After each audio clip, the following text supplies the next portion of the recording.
Hello and welcome. It is Big Talk with Todd and Noah presented by Xfinity. And yes, we actually are Todd and Noah this week. You know, Todd, we did say it was Big Talk with Todd and Noah last week, but Todd wasn't here, so it was just different. Yeah. Well, Colt's got some catching up to do, some work to do before it can be Big Talk with Noah and Colt. That's true. Or Noah, Todd, and Colt. I'm getting kicked out. No, I said Noah, Todd, and Colt. Oh, I like that. Yeah, the trio. That's a good point. We'll see. Yeah, we should have Colt, maybe some practice for him coming up in the next couple of weeks. Meanwhile, just real quick, talk about our South Bend experience. Always nice to be in South Bend. Weather was honestly beautiful. Campus was beautiful. Game was not as beautiful overall. Yeah. It was 52-3 final score, and the Irish looking real good right now. Yeah, it's funny. I mean, I really, we went there last year for the Ohio State game, and that was the first time I had been back on campus since I played there. Crazy. My senior year in college. I had gone there before that one other time on a recruiting visit, and there was about a foot of snow on the ground when I went there to visit in January. So, and you didn't immediately say, "I need to come here"? No, I did not. But it was a gorgeous weekend, and I got up with Chuck D and Jenny and KT, and we went on about a 5-mile walk all through campus. Wow! Went to the grotto, did all this stuff early in the morning before our production meeting on Saturday. It was just spectacular. So really, really impressed with the campus, just with the feel of that place. The booth, the area where our booth was spectacular. But yeah, the game was not. Now, I think Notre Dame is a legitimate playoff team. And like so many other teams in the top 12 right now, they've got their flaws. They've got areas that they need to improve. They're not, just a flat out dominant team, even though they dominated Florida State. But nobody else is in the college football playoff ranking right now. So I think they are well positioned. I think they learned their lesson from the Northern Illinois loss, that stunning loss in week 2. They took care of business early in this one, and then kind of poured it on in the second half. I don't know what even to think about Florida State. I mean, a team that had won 19 games in a row and then got blown out in the bowl game and now can't even complete a pass. And then at the end of that game, fire both coordinators and the receiver coach. I don't know that that's going to solve anything. I think whatever their fixes are, which are a lot, it's going to take a lot of work in the offseason. So, and they're going to have to plug a lot of holes personnel-wise. So, but Notre Dame did what they were supposed to do, and I was impressed with particularly their defense, how they played. Most important thing coming from the weekend, ice cream got a 7.8. That was Fat Boy's Creamery over in South Bend. So right on the heels of your best number one, 9.3 in Iowa City. Yeah, Iowa City delivered that was a high standard. Yes, I don't know how to properly pronunciate the name of the place in Iowa City, but it was spelled HEYN''S. Haynes, Hens, whatever it is, it was goated. Yeah. As we move on. It was not heinous, though. No, definitely not heinous. It was the opposite of that. Whatever they do over there, keep doing it. And whenever I'm back in Iowa City, I will be back with a vengeance.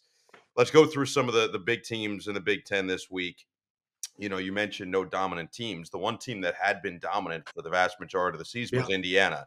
And finally get into the top 10. Now you say, okay, tests are coming. And the first test is against Michigan. And again, Michigan isn't what they were the last couple of years here, but they're still talented. And they still have an excellent defense when they play at their best level. So a test that was passed, albeit it was a little bit interesting down the stretch of the game. But 20-15 win for the Hoosiers to improve to 10-0. Yeah, I mean, that's the reality, right? They're 10-0. They found a way to win. Michigan's a real team. Like you said, defensively, they're scoring challenged and offensively challenged, but defensive wise, when they're on their game, they're very talented. So, and you got to keep in mind, all right, not only is Indiana 10-0 for the first time ever, that's the first time they've beaten Michigan since 1988. So, I mean, that was no small feat, for Michigan to go in there and Indiana to find a way to win. They were up 17-3 at half. Michigan made a nice comeback in the second half, cut it down, and then they got the other field goal to extend it to a 5-point lead and then held on to win. So I they didn't have the crazy numbers offensively like they're accustomed to having, but their defense was lights out. They held Michigan to 206 yards of total offense, only 76 yards of rushing. So that's solid defense that was played by the Hoosiers on Saturday. Yeah, last time they beat Michigan, Faith by George Michael was #1 on the charts. So just to give you a little bit of perspective on how long it's been, and they get the job done. I mean, the best part was Kurt Signetti, as always, after the game with Jenny Dell of CBS, and say that again. She goes, "You're 10-0, not bad," and then Yeah, not walking bad. off, not bad. Uh, Penn State, the question for Penn State was how would they respond after their Right. first loss of the season? Whiteout game, night game, all of that stuff, and they really just dominate Washington in this one, Yeah. 35-6. And that was an impressive win, Very. because I was wondering, I think everybody was wondering, how would they bounce back after that disappointing loss? And it may have been their best game, may have been their most complete game that they've played all season, quite frankly. 35-6. They used both quarterbacks in major ways, particularly Bo Prabula helping out in the red zone. Tyler Warren was a major factor again, which he wasn't really as big a factor in the Ohio State game as he probably could have been. Yep. But he had 8 catches for 75 yards. He had 2 rushing touchdowns. And then that Penn State defense was stifling, right? 193 yards of total offense for Washington. Will Rogers struggled mightily, ended up being benched in the second half. So it was a dominant performance from Penn State on the heels of that loss, and I was very impressed with that. It's pretty simple for the Nittany Lions, or at least it feels that way. If they're going to lose a game, it's because their offense didn't produce enough points. Their defense is good enough to compete with anybody in the country. We saw it with Ohio State. The defense gave it's been that way for 3 years. 1,000%. The last 3 years. 1,000%. Yeah, 100% about it, no question. Some records broken in blowout wins with 2 of the top 4 teams in the conference. Let's start with Dillon Gabriel, FBS all-time leader in touchdowns. Now, he did pass Case Keenum and did it in only 4 years, but impressive stuff. 183 passing yards, but 3 touchdowns. He's got 180 career touchdowns now over the course of what has been an illustrious journey for him, and they just really take it to Maryland 39-18. Yeah, another solid win. I mean, it wasn't perfectly clean by Oregon. I think they had 12 penalties, which I'm sure Dan Lanning was not happy about that. They didn't have eye-popping numbers, but they won convincingly, right? They played great defense. I think that's the thing that's maybe undervalued or underappreciated about this Oregon team is how good they're playing on the defensive side of the ball. They gave up 30-some points against Boise State. They gave up 30-something to Ohio State. But really, since then, they have kind of shut down everybody that they've played. And we saw their depth when Jordan Birch didn't play in the Ohio State game. They were able to kind of plug in and keep going and play well. And but I think that I think they're playing great defense.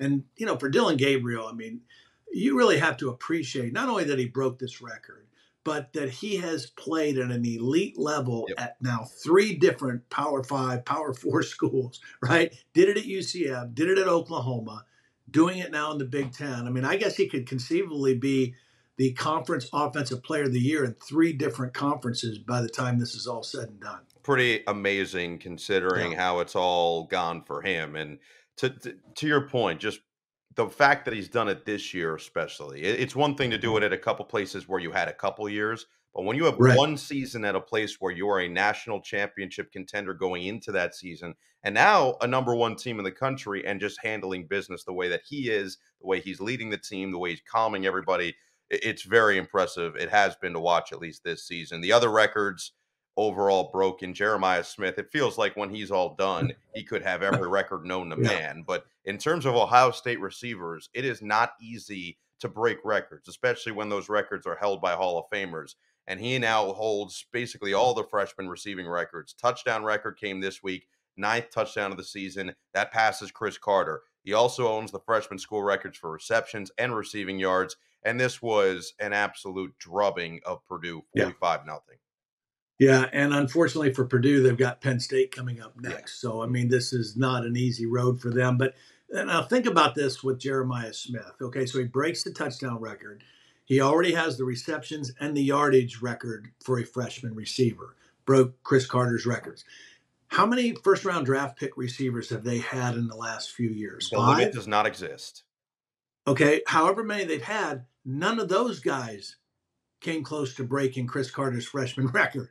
But Jeremiah Smith, right out of the gate, not only broke it, but I mean, he's still got games ahead of him. He's going to shatter those records before this season is over. He's a unicorn. He's a very unique freshman. Does not look like a freshman, act like a freshman, or play like a freshman at Ohio State. So just some perspective, because exactly what you just said. When we think about the names, you've got Marvin Harrison Jr. this past year. You've got Garrett Wilson and Jackson Smith and Jigba and Chris Olave and Drake. A number. They've had a ton of just absolute studs at the position. Marvin Harrison Jr. being the most recent one, top 5 pick in this draft. His freshman year at Ohio State had 11 catches for 139 yards and 3 touchdowns. 11 catches for 139 yards. And it's not like the rest of this receiving core isn't good. They've got Ibuka, who's going to be an NFL player. Carnell Tate, they believe, is going to be an NFL player. They've got talent around him. He's just that talented, that special. And it's really, really fun to watch the beginning of what should be a very impressive journey the rest of the way. Some big wins for a couple of teams that are now fighting for bowl eligibility. I didn't think we expected this, certainly out of UCLA, which we'll get to in a second. But let's start with Rutgers getting back in the win column. It felt like the season was spiraling out of control, and they welcome in a red-hot Minnesota team. And the Ethan Kaliakmanis revenge game ends with a Rutgers W, 26-19. Yeah, you got to feel good for him. The Greek Rifle, I'm sure it was a very personal game for him. There's nothing quite as powerful as a motivator sometimes than feeling disrespected. I think the Greek Rifle felt disrespected when Minnesota let him go and brought in Max Brosmer to be their quarterback, who also played well in this game. But yeah, Kaliakmanis, 240 yards, 3 touchdowns. It was a 4-game losing streak that Rutgers was on. And they were a good football team early in the year. Injuries really kind of started to take their toll on them. They got on this losing skid. So that was a big win at home for Greg Schiano's team, no doubt. The Greek Rifle, I love that you dropped the nickname a bunch, because it is an elite nickname. It is. I told you there was only one guy who was very similar in terms of the nickname.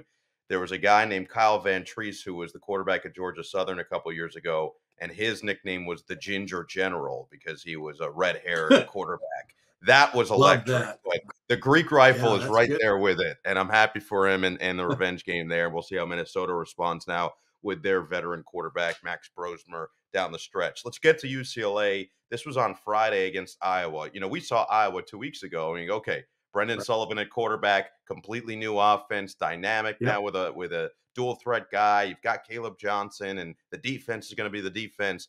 And then they go to UCLA and just lay an egg. And the Bruins, a lot of credit to them, 20-17, their 3rd straight win. They look dead in the water after the season opener against Hawaii. They could not buy a victory. And now here they are sitting at 4-5. They just need to win 2 of their next 3 to get to a bowl. It is a remarkable job in year 1 under Sean Foster. And my favorite thing from this game was after the game in his post-game press conference when someone asked him about something and he goes, "What did I say last week?" And everyone's like, "What did you say last week?" He goes, "Martin hired the right man for the job," and just stared everyone down. I love the energy. Yeah. Congratulations to Deshaun. And they're playing good on both sides of the ball right now. They've been playing pretty good on the defensive side of the ball all season. Offensively, they were struggling. They weren't able to run the football, which seemed crazy. Their head coach is a great running back at UCLA. Eric Bieniemy, their offensive coordinator, was a great running back in college. But now they're starting to get that going. I mean, who would have thought going into that game Friday that TJ Harden would have rushed for more yards, significantly more yards than Caleb Johnson, right?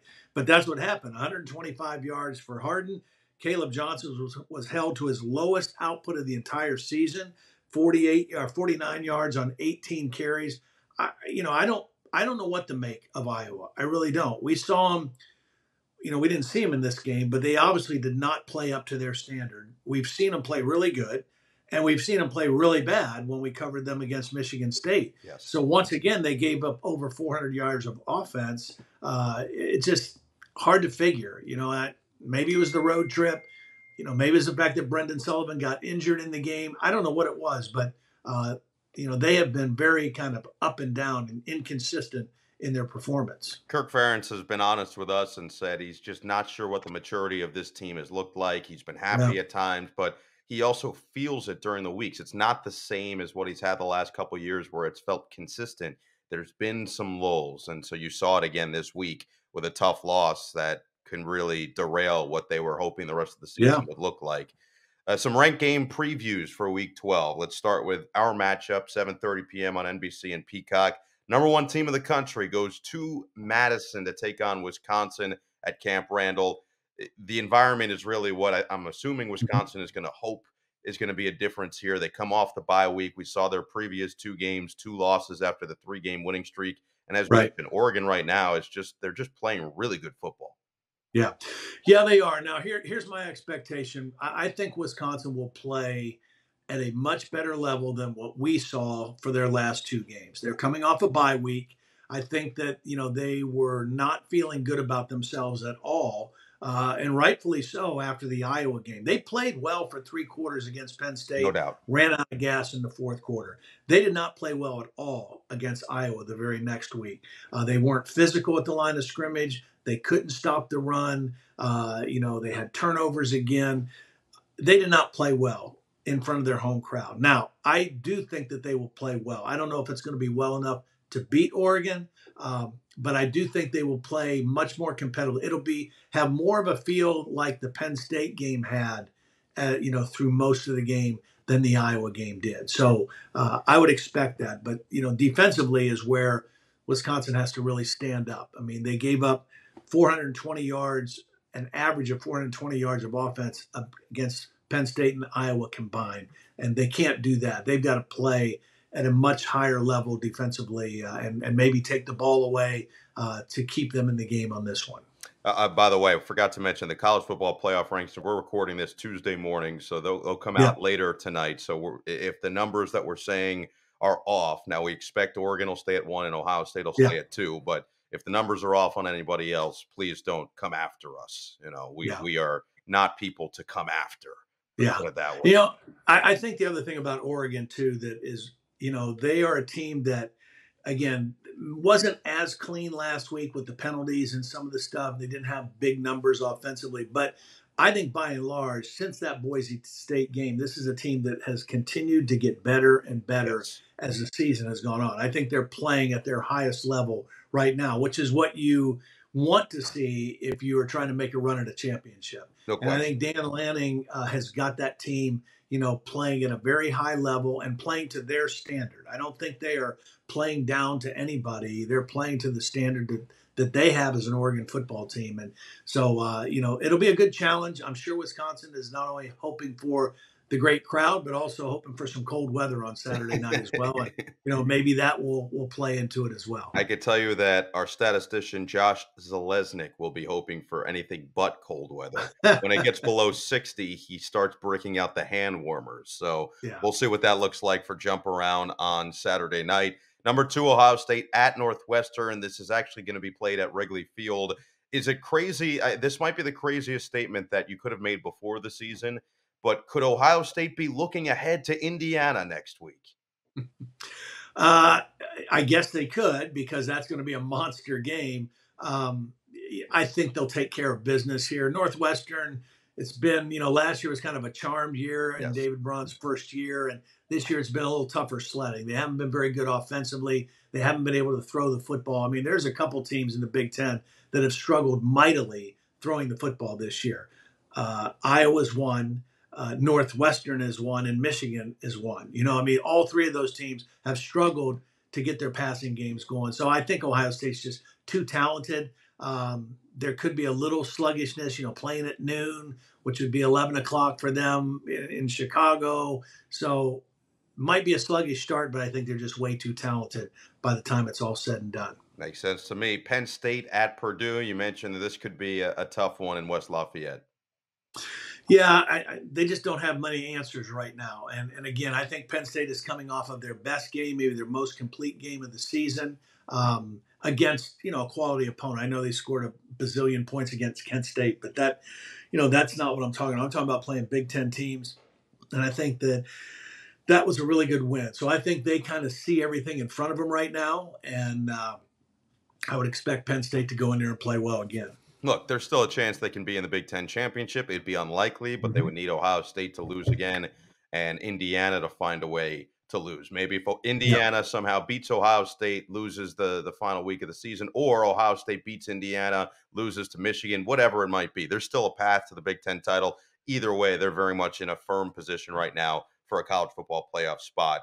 Let's go I to think it's cool too. No, I just was going to add this. I mean, um, Indiana with that game next week, unlike Ohio State having to play this week, Indiana is on a bye, correct.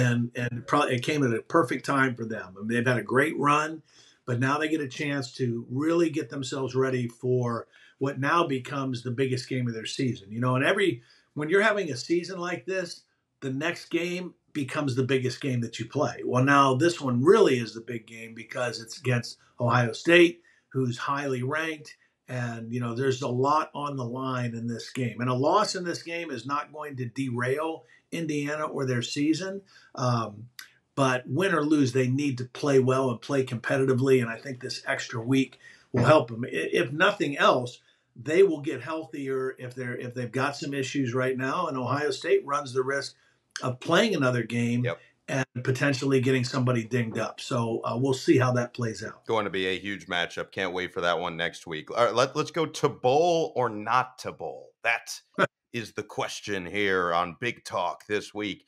Bowl eligibility is up for grabs here week 12. Let's start with UCLA at Washington. You've got Washington now at 5-5 on the season, Jed Fish's first year. UCLA, as mentioned, 4-5. They've just got to win 2 of their last 3. Their remaining schedule at Washington, home for SC, home for Fresno State. There's a path for them here. Yeah. As for Washington, you've got this game this week, and then you've got obviously the game at the end of the year against Oregon, which is not going to be a simple one. So to bowl or not to bowl for both these teams?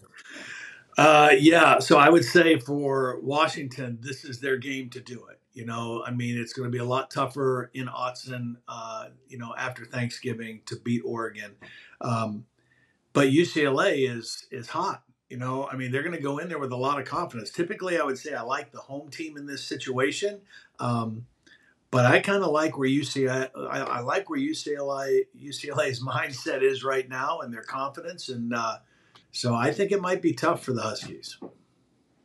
If nothing else, should the Bruins not get to a bowl game this year, you've got to feel good at least about some of the momentum you've built at the end of year one for Deshaun Foster going into what'll be his second and beyond.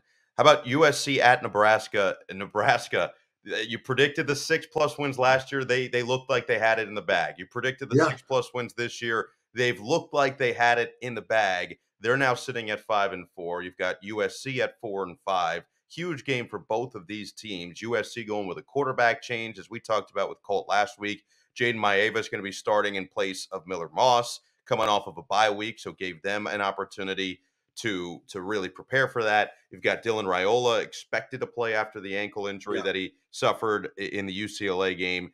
And the more important storyline for Nebraska in particular is Dana Holgorsen coming in, calling the plays, offensive coordinator. So completely different potential shift and at least a voice on the offensive side. But to bowl or not to bowl for both these teams? I'm going to say Nebraska will get that 6th win in this one and will secure bowl eligibility. I think Raiola coming back is huge. It'll be interesting to see the influence of Dana Holgorsen.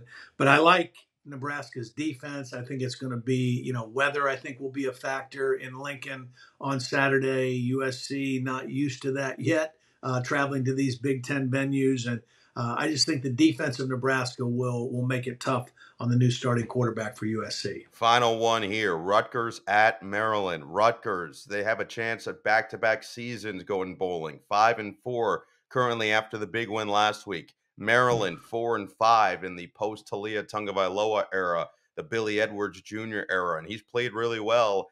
This is a big game for both because those opportunities don't come very often, and it feels like this is the week that they really need a win, especially if you're Rutgers. Yeah, and I think it's going to be tough. I mean, they have a better record than Maryland, but I think Maryland might have a little bit too much explosiveness for them offensively. So I kind of like the home team in this one to not allow Rutgers to get to that bowl mark yet, but they'll have another chance. Yes, they will. All right. Xfinity Big Connections. As always, we look at some connections coming up in our matchup, Wisconsin and Oregon. They will play more regularly as conference opponents coming up now as part of the Big Ten. Just the 7th meeting all time between the two programs. They had a home and home in 77 and 78, a home and home in 2001, with Wisconsin winning 3 of those 4. But the last 2 have actually been Rose Bowl matchups between these two. In 2012, they combined for the highest scoring Rose Bowl at the time, Oregon over Wisconsin 45-38 to close out the 2011 season.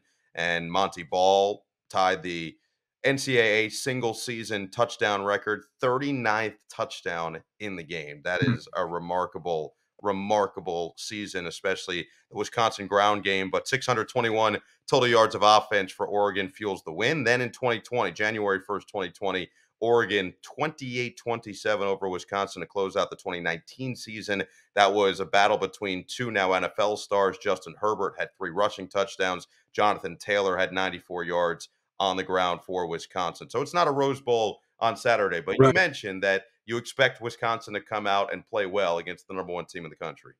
Yeah, I mean, here's the reality of Wisconsin's season this year. Against the ranked teams or the better teams that are, equal or better talent than them, they've not played well. Against the teams that they should have beaten, they did. So this is yet another opportunity for them to play somebody that is better than them, has better talent, has a better record, has a better ranking, all of that. And I just think that they're due to play really well in that setting. Now, again, I don't know if it'll be well enough for them to win, but I do think that they will play well in this one. I think the crowd will get involved early. And so much is on Braden Locke really to take care of the football. That was when the game turned against Penn State, was the pick 6 that he threw in the third quarter. He's got to take care of the football. But I think the defense, it's going to rest on the defense playing well in that one on Saturday night. No question. And they're going to have to run the football well. They're going to have to control up front as best they can if they want a chance to beat this juggernaut right now. Xfinity third chair, time for some fan-submitted questions presented by Xfinity. First question, it's an excellent one. What position can't Tyler Warren play, Todd? Well, I think he could play offensive guard because he's athletic enough on pulling plays. He could get out in front of things, and, he's already proven he's a good blocker as an inline tight end. So I'm assuming that he can kick and punt, and probably did that in high school. I was going to ask. Assuming he could do that. I would say the only position maybe he would have a tough time would be offensive tackle, and just pass blocking as a left tackle, might be a bit of a challenge for him. But everywhere else, he's already proven he can do it. What about cornerback? Corner, yeah. May not be able to turn his hips quite fast enough to play corner. Yeah, safety, I think he could. I'm with you. Outside backer, D-end. Yeah, corner would be another one that would be a challenge for him. So I would love to see him. I think the only other one that and he could do it if he had a little bit of practice, but if you just threw him in the fire, long snapper is deceptively difficult, but I think he would be able to figure it out. Yeah, I think he could. First of all, anybody that's played quarterback can be a long snapper. I mean, I was a long snapper in the North-South All-Star game in Ohio my senior year and had never done it before. But, I mean, if you can throw the football, you can throw it between your legs and snap it too. It's more the quick reaction of then having to get right back up to guard yourself from complete destruction. Yeah, well, and then they made it better when they said you can't hit the long snapper. Correct. Now, away. So it's made it a little safer. It's made it safer, but everybody tries to jump over, and then that guy just gets crushed. I don't know. It feels like a thankless position. Either way, second question submitted this week. Will there be any late season chaos in the Big Ten? I mean, that's just college football, but go ahead. I don't know. I just think it's been unpredictable to this point, and it's going to be fun to watch down the stretch. The only thing, I don't know that there'll be chaos, because that would just be teams losing that shouldn't lose. In a situation. Unfortunately, we don't see all these contenders down the stretch play each other. We do get to see Indiana and Ohio State play. But, Penn State and Oregon don't play, and Penn State and Indiana don't play, and Oregon and Indiana don't play. So we don't get to see all of them play each other down the stretch. But, we still get to see Ohio State and Michigan, which is one of the great rivalry games of all time. We get Ohio State, Indiana, and we'll just kind of see how it plays out. But I don't anticipate chaos. I mean, it feels like Ohio State got absolutely what this year on their scheduling because you don't ever think Indiana is going to be a difficult game coming into the season. Right. And sure enough, right. Here you are. They've played at Oregon, they play at Penn State, and then host Indiana, and then play Michigan. I mean, even though, again, the record doesn't necessarily showcase, hey, Michigan's a power, we just said they're still Michigan, and it's still a rivalry game, and anything happens. That is a tough schedule, and they will earn their path, no doubt about it. Yeah, and the other side of that, so you can't always just say the schedule is the way to go. I mean, we talked about in the very beginning of the year, we talked about Iowa. We looked at Iowa's schedule. No Ohio State, no Michigan, no Penn State, no Oregon, right? What you would say, those are the top teams in the conference, coming in, and no USC, right? Now, again, things have changed during the course of the year, but in the beginning of the year, you looked at Iowa's schedule and say, wow, they've got a great way to get there. Same with Rutgers. Rutgers had a similar kind of schedule laid out that way. But things happen during the course of the season, injuries and obstacles and adversity and all kinds of things. So it's not just, what the schedule says. It's how you play on every given Saturday. Well said. You can submit questions to the show every week using hashtag Big Talk, and we appreciate you for tuning in to Big Talk with Todd and Noah, presented by Xfinity. Make sure to download and subscribe on the NBC Sports YouTube channel, wherever you get your audio podcasts. And as always, we will talk with each and every one of you next week.